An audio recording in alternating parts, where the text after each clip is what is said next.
All right, let's preview tomorrow's games tonight because why not? And these are some interesting matchups because Boston gets to play again tomorrow, and Dallas is at home. And both of them are against teams that are out of the playoffs. They both have lost to teams that are out of the playoffs lately. In fact, uh, Dallas recently had a struggle with St. Louis, just like they had a struggle with Philly, and then Boston played Philly tonight. And let's get into that. St. Louis, 20-20-5 after the overtime loss against the Islanders. They're 5-2-1 in January. Whereas Boston is 26-16-5. They're 5-3-1 in January. I didn't change that 2 to a 3. They're third in the Atlantic. They're 1 point behind Toronto with 2 games played. And of course, St. Louis is currently 5 points out of the playoffs, I believe. 40, 45, 40. They're 4 points out of the playoffs. There you go. They're 4 points out of the playoffs. And they do not consider themselves to be out of it. So they're on a bit of a streak. And now they got to play against Boston in Boston. Now, the good news is Boston has a very good record at home. They're third in the Atlantic, 1 point behind Toronto, and they've played 2 extra games over Toronto. So, Toronto has games in hand. If Toronto can win them, this race doesn't go very far. Anyways, on the St. Louis side of things, their leading scorer is O'Reilly with 16 goals, 29 assists. Perron, 17 goals, 17 assists. Tarasenko, 15 goals, 14 assists. Braden Shen, 9 goals, 15 assists. Dunn, 4 goals, 15 assists. Schwartz, 3 goals, 16 assists. Bozak, 6 goals, 12 assists. Pietrangelo, 5 goals, 12 assists. Steen, 6 goals, 9 assists. Sundqvist rounds out the top 10 at 8 goals and 6 assists. On the Boston side, Pastrnak, 27 goals, 28 assists. Marchand, 17 goals, 34 assists. Bergeron, 14 goals, 25 assists. Krejci, 10 goals, 27 assists. Krug, 4 goals, 27 assists. DeBrusk, 14 goals, 4 assists. Corrali, 5 goals, 8 assists. Grzelcyk, 1 goal, 12 assists. Heinen, 5 goals, 7 assists. And Backes, who was a healthy scratch tonight, 4 goals and 8 assists. And there's something to that because the coach said it was a really hard conversation for him to have, telling him that he wasn't going to have him in the lineup in tonight's game against Philly. Something tells me Backes is on his way to either being waived or something's going to happen there because you can't just have him sitting as a healthy scratch. And I would imagine they're going to call around and see if anybody watches him. He's playing against his former team. If he can play tomorrow night and play well, maybe they can call St. Louis or go, no, he's playing like that all the time. Don't look at his stats. That's how he plays every night. We'll give him to you, and we'll get the cap relief, and you guys can give us back. I don't know. What do you want for that O'Reilly guy? And then St. Louis runs away. Goaltenders, because it's the night before, I'm not even going to check. I kind of expect Allen here. Allen's 15, 14, and 4, 3.01 goals against, 8.99 save percentage with a shutout. Bennington's 3-0-1 with a 1.55 goals against, 9.36 save percentage, also with a shutout. So it's going to be interesting to see how this goes from here. On the Boston side, since Halak played tonight and didn't play great, I would expect Rask tomorrow, 13-8-3, 2.44 goals against, 9.19 save percentage, and a shutout. Halak, 13-8-2, 2.46 goals against, 9.20 save percentage, and 3 shutouts. So Boston, a team that was winning games they probably shouldn't, now have become a team that's losing games they should probably win. The hockey gods always make this stuff even up. Always. It is very rare that a team goes the whole season and go, man, I don't know how they got there. That's why Vegas Reasons was born last year. Because that was the first time I saw that where a team won that many games that you go, they probably should have lost there. Next up, LA and Dallas. Yes, the Kings. 18, 25, and 4. They're 2-4-1 in January.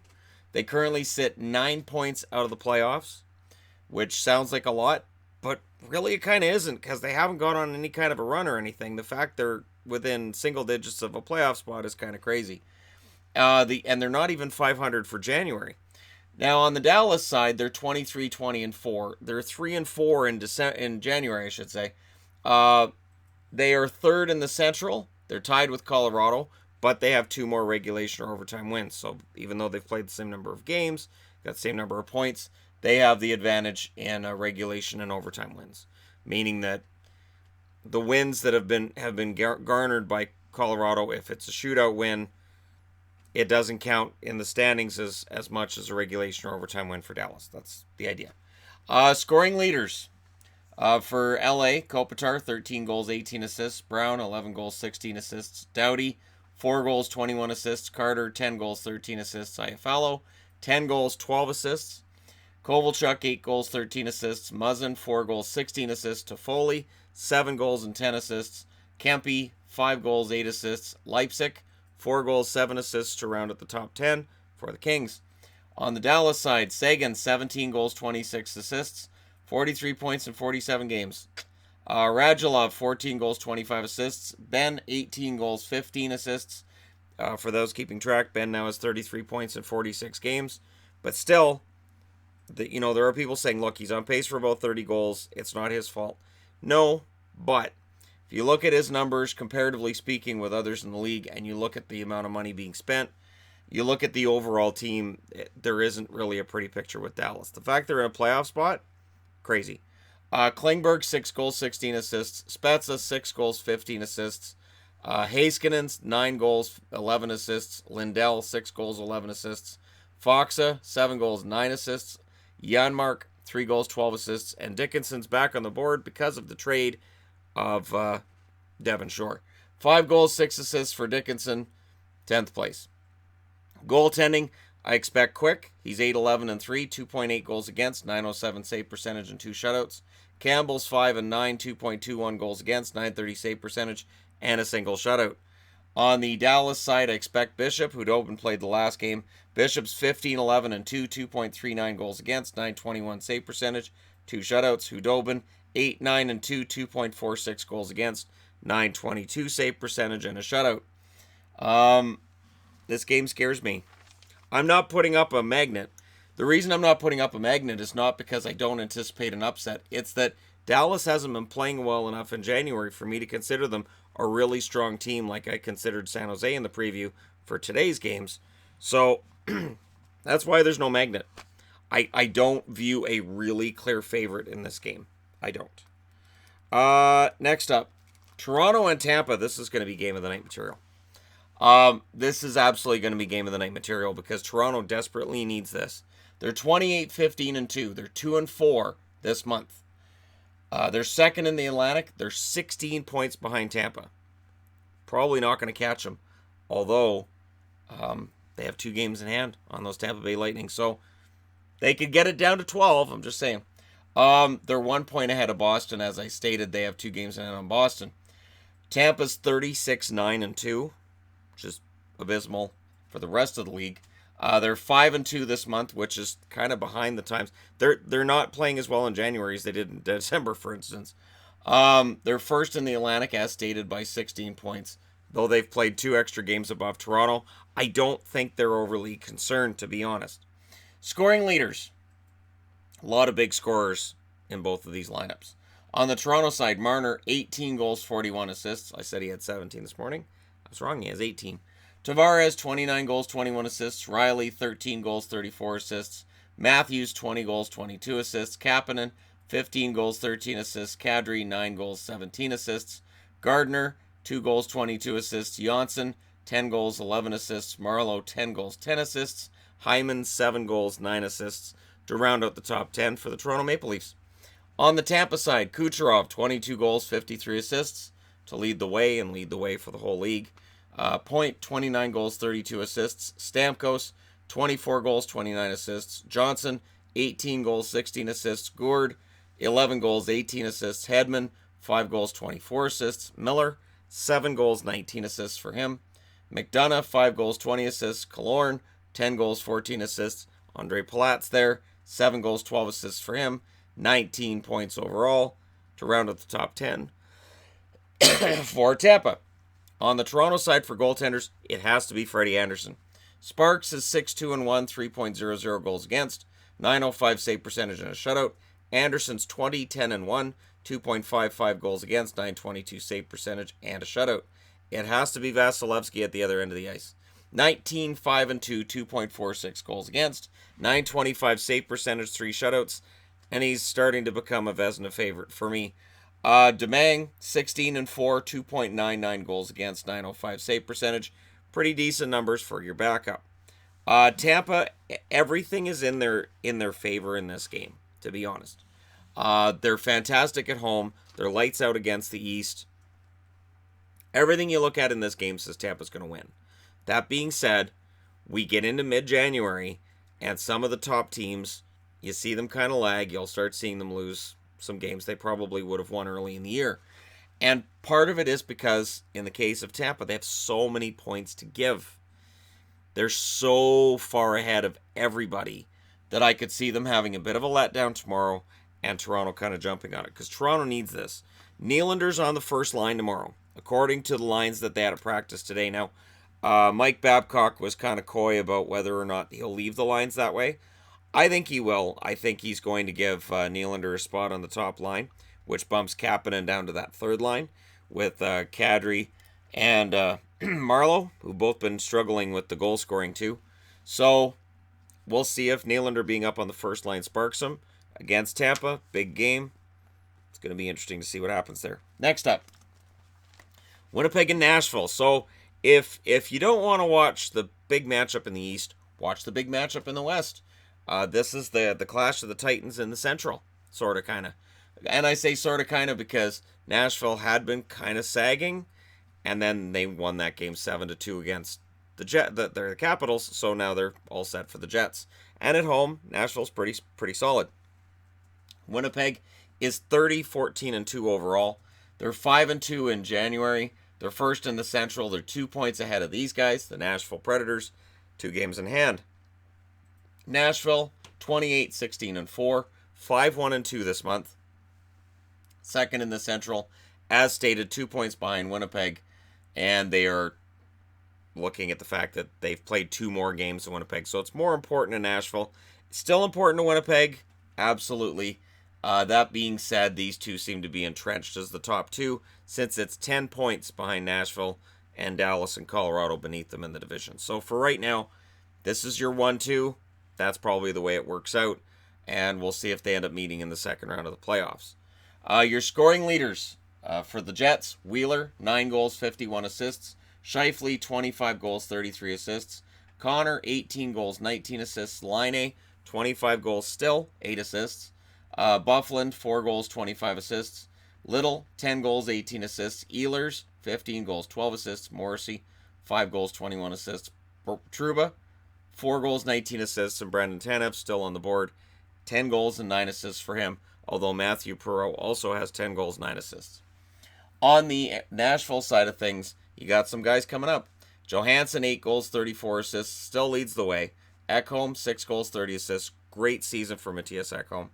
Yossi, 7 goals, 27 assists for 34 points. Fiala, 8 goals, 20 assists. Forsberg, watch Forsberg, 18 goals, 9 assists. Smith, 14 goals, 11 assists. Arvidsson, who's putting everything in the net, 17 goals, 7 assists. Benino, 11 goals, 11 assists. Sissons, 10 goals, 12 assists.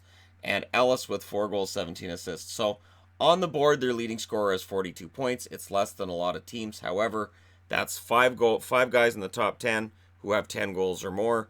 And their leaders, there's one with 18 and one with 17. So the goal scoring totals are pretty impressive for Nashville overall. Goaltenders, I wouldn't mind Brossoit here just to throw them off. Played pretty well against Vegas, but I digress. They'll go with Hellebuck. Brossoit, 10-1-1 now, 2.01 goals against, 943 save percentage, and a shutout. Ridiculous. Hellebuck's 20-13-1 with a 2.87 goals against, 908 save percentage. On the San Jose side, absolutely has to be Rene here. He's 17-11-3, 2.43 goals against, 915 save percentage, and 3 shutouts. Saros is 11-5-1, 2.58 goals against, 910 save percentage, and 2 shutouts for him. So 5 shutouts altogether between everybody, and we'll see how that turns out. That should be quite the game in the West. But if that doesn't whet your appetite and you're like, I want an old Patrick division matchup, might I interest you in the New Jersey Devils and the New York Islanders? The New Jersey Devils, who, let's be honest, are playoff challenged right now. They're 18-21-7. They're 3-5 this month. They're 13 points behind the second wild card. 13. It's not happening. The Islanders, 26-15-4, 5-2 this month. They're number 3 in the Atlantic. They're only 3 points behind Washington with a game in hand. And right now, mathematically, they are ahead of Pittsburgh. They're tied for that spot, but right now they occupy third. Pittsburgh's the number 2 wild card. Can you imagine if Tampa finishes first in the East, first overall? Yeah, we got our President's Trophy. We're the greatest in the league. Our first round matchup is Pittsburgh. That would be an amazing first round. That would be hilarious. On the New Jersey side, Palmieri now leads them in scoring, 22 goals, 16 assists. Taylor Hall, 11 goals, 26 assists. Heischer, amazing run for Heischer, 13 goals, 19 assists. Coleman, 17 goals, 10 assists. Zajac, 11 goals, 16 assists.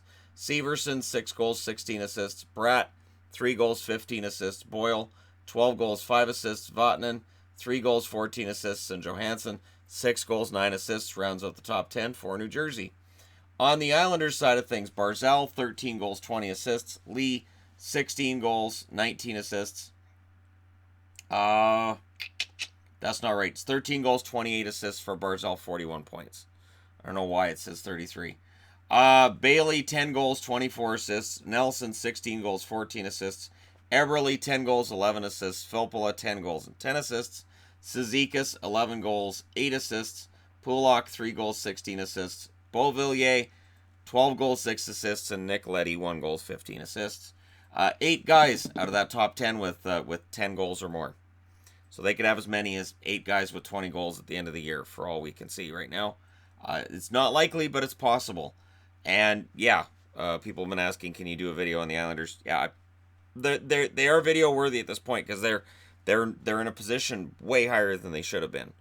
Goaltenders, I expect Blackwood here. He's just been better. Kincaid's 13, 14, and 6. 3.1 goals against, 8.99 save percentage, and 3 shutouts. Blackwood's 5 and 2 with a 2.25 goals against, 934 save percentage, and 2 shutouts for him. I expect Greiss here because they've been going back and forth. Greiss is 13, 8, and 1, 2.62 goals against, 918 save percentage with a shutout. Leonard, 13, 7, and 3, 2.16 goals against, 928 save percentage, and 2 shutouts. It has been an impressive run for the Islanders. I'm guessing it continues tomorrow because they're at home, and New Jersey on the road is a disaster. Part of the reason I would go with Blackwood is because they've been a disaster on the road. Put the kid in, give the kid a shot at the net, and see what he's able to do for them. But yeah, it's been a bit of a rough slog for the New York Islanders, or New Jersey Devils, I should say. Islanders have been going great, absolutely fantastic. Nothing to complain about right now if you're an Islanders fan. Which has to make an Islanders fan a little bit nervous because it's been a while since they had nothing to complain about. I'm thinking back to Mike Bossy days. All right, next up, Rangers. The Rangers are at home against the Chicago Blackhawks. This is a matchup between two teams that I'm going to go out on a limb and say aren't going to make the playoffs. Going to go out on a limb and say it. Because the Hawks at 16, 23, and 9, they've won 16, they've lost 32. They're 1-3 and 3 in January.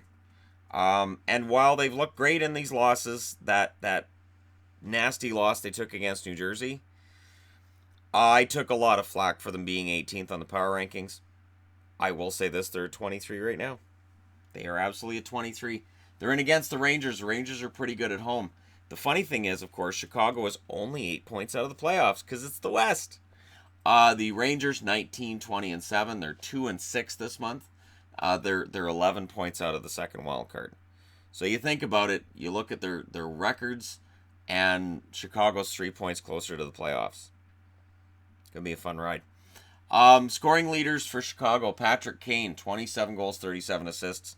He's the Hart Trophy candidate nobody's talking about because the team's record sucks. Taves, 18 goals, 24 assists. DeBrincat, 23 goals, 15 assists. Gustafsson, 8 goals, 21 assists. Saad, 13 goals, 12 assists. Strome, 10 goals, 12 assists now for Dylan Strome. Anisimov, 8 goals, 13 assists. Keith, 1 goal, 19 assists. Cahoon, 7 goals, 12 assists. And Seabrook with 5 goals and 12 assists. Rounds out your top 10 for Chicago. On the Rangers side of things, Ryan Strome's not in the top 10 for the Rangers. Zibanejad, 14 goals, 27 assists. Kreider, 21 goals, 14 assists. Hayes, 10 goals, 23 assists. VC, 11 goals, 13 assists. Zuccarello, 7 goals, 14 assists. He's been on fire lately. Zuccarello and Zibanejad, the ZZ top of the New York Rangers. I saw the comment. If the ZZ top of the New York Rangers are able to be the ZZ guys again, the Rangers have an excellent shot at this game because they're at home. They're very good at home. Pionk, 5 goals, 15 assists. Fast, 7 goals, 10 assists. Hedel, 7 goals, 9 assists. Nemesnikov, 4 goals, 12 assists. Buchnevich, 9 goals and 6 assists for the Rangers. You get the feeling that at the deadline, we could see Zuccarello go. I could see VC being available, to be honest, and Nemesnikov. Those are 3 guys I look at and I say I could see the Rangers making them available and see what they could get back, among others. But those are the 3 out of the top 10 scorers. On the Chicago side, I expect Delia here. Delia is 3-1-3, 2.71 goals against, 932 save percentage because Ward really got shelled by Jersey. He's 7-8-4, 3.99 goals against, 884 save percentage. On the Rangers side of things, I expect Lundqvist, but it's hard to tell with the Rangers right now. Georgiev is 6-8, 3.43 goals against, 894 save percentage with a shutout. Lundqvist 13-12-7, 3.04 goals against, 908 save percentage. None of those numbers look like Henrik Lundqvist numbers. Absolutely not. He is not putting up the kind of numbers he normally does. And of course, Rangers fans are going to say it's the defense in front of him. I would say that's fine. That's a valid point. But I think there's probably more to it than just the defense in front of him. I do think that at this point, age does become a factor. Okay, I zoomed out so that we can get this last one in here and I can still show up on camera. And it is last, not least. But there's some least on the board. And that least is the Anaheim Ducks, who are going to be very, very interesting tomorrow. They're 19-19-9 now. They're 0-4-2 in January. They're 2 points out of the number 2 wild card, but they've played one more game, and they're playing against the team they're chasing. And a lot of teams in the West will be cheering for Anaheim because if they can keep Minnesota from getting a point in this game, it makes it easier for teams like Arizona, Vancouver, and Edmonton to think about, hey, we got a shot at this. Minnesota's 23-20-3. They're 5-3 this month. They are the number 2 wild card. They're 1 point behind Colorado, and they have a game in hand in Colorado. So, yeah, this mess incorporates Colorado. It incorporates Dallas. It incorporates a lot of teams. Dallas could come out of tomorrow night worried about their playoff lives if they lose in regulation, and Minnesota wins in regulation. Dallas drops down into a wild card spot, and then they're worried about this whole schmoz too. So it's going to be very interesting to see what happens. On the Anaheim side with scoring, Getzlaf, 10 goals, 22 assists, leads the way. He hasn't been traded yet. Word has it, there's very little chance he gets traded. Henrique, 8 goals, 17 assists. Raquel, 7 goals, 16 assists. I've been saying it for a while, but if Rickard Raquel could get back that 30-goal pace, that 30-goal level of confidence, it'd be a totally different story for Anaheim from here. Montour, 5 goals, 17 assists. Kasha, 11 goals, 9 assists. Silverberg, 12 goals, 7 assists. Ritchie, 6 goals, 13 assists. Shore, 5 goals, 12 assists. All carried over from Dallas. Lindholm, 4 goals, 13 assists. And Sprong's on the board with 6 goals, 7 assists. Solid addition. They were talking today about how many young guys there are in the lineup for Anaheim. And again, the question for me then becomes, okay, so there's all these young guys, but which ones are going to be the future Getzlaf, Perry tandem? Which ones are going to be that key glue guy? Like, which ones are going to get there? That's where it gets interesting. It's not just about having a bunch of young players. It's about having the right young players. That's where you tell the difference between a team that's always rebuilding and a team that just rebuilds quickly and they're back to contender status. And we don't know yet which one Anaheim's going to be. On the Minnesota side, Parise leads them in scoring with 19 goals, 22 assists. Granlund, 12 goals, 27 assists. Stahl with 14 goals and 16 assists. There was a write-up on, I want to say, the Hockey News today about Eric Stahl's scoring problems and how he's been cold for a while. That's to be expected. I know he had the 76-point season very, very recently, but that's sort of how a career year works. He's not the player that he was 10 years ago. But again, he's always been kind of streaky. So this is kind of the level I had expected him at this year. Suter, 5 goals, 25 assists. Spurgeon, 7 goals, 20 assists. Jared Spurgeon was everywhere on the ice the last Minnesota game I watched. Koivu, 6 goals, 21 assists. Zucker, 13 goals, 11 assists. Niederreiter, 9 goals, 14 assists. Coyle, 7 goals, 15 assists. Dumba, 12 goals, 10 assists. And do they plunk Aberg into a position where he can score? Or is Aberg going to sit and watch some games? What are they going to do with Pontus Aberg that they just added from Anaheim?